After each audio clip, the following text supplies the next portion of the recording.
বিএমইটির পরিসংখ্যান অনুযায়ী 2022 থেকে 2025 পর্যন্ত 3 লক্ষের বেশি নারী শ্রমিক বিদেশে গমন করেছেন। তাদের নিরাপত্তা, বেতন বঞ্চনা, চুক্তি লঙ্ঘন ইত্যাদি ছাড়াও প্রায় 94% নারী শ্রমিক যৌন নির্যাতনের শিকার হন। আমার প্রশ্ন, তাদের নিরাপত্তা নিশ্চিতের জন্য তাদের নিয়োগকর্তা যাচাই, বীমা ইত্যাদির পাশাপাশি তাদের জন্য 24 ঘন্টা হটলাইন এবং সেফ হোমের কোনো ব্যবস্থা করা হবে কিনা?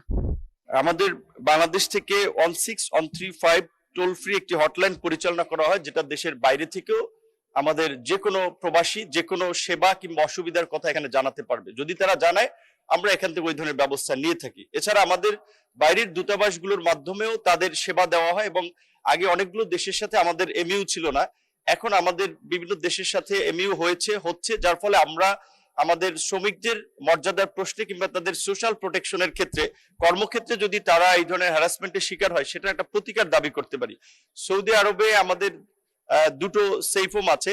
এছাড়া ওমান সহ মিডল ইস্টের কয়েকটা দেশে আরো পর্যায়ক্রমে সেফ হোম পরিচালনা করা হচ্ছে, এবং প্রকৃত অর্থে আগের চেয়ে এখন এই মিডল ইস্ট থেকে যে আমাদের নারী শ্রমিকরা একটা নির্যাতনের শিকার হয়ে আসছে, এখন সংখ্যাটা কিছুটা কমতেছে। এবং আমাদের আইনি সহায়তা প্রতিকার পাওয়ার জন্য আমাদের মন্ত্রণালয়ের এবং দূতাবাসের সমন্বয়ে সেখানে আইনি সহায়তাও দেওয়া হয়।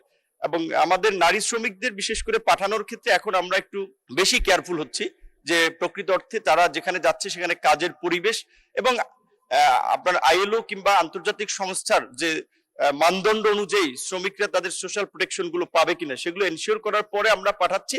এবং এখন বিশেষ করে আমাদের সব ক্ষেত্রে শ্রমিক পাঠানোর ক্ষেত্রে আমরা অ্যাডভান্স পুল তৈরি করার কথা ভাবছি, যেন আমরা মন্ত্রণালয় এবং ওই দেশের নিয়োগকর্তারা যেন এখান থেকে তাদের রিকোয়ারমেন্ট অনুযায়ী কর্মী নিতে পারে, এবং সেখানে আমাদের মন্ত্রণালয় একটা সরাসরি সম্পৃক্ত থাকে এজেন্সির বাইরেও। আপনাকে ধন্যবাদ।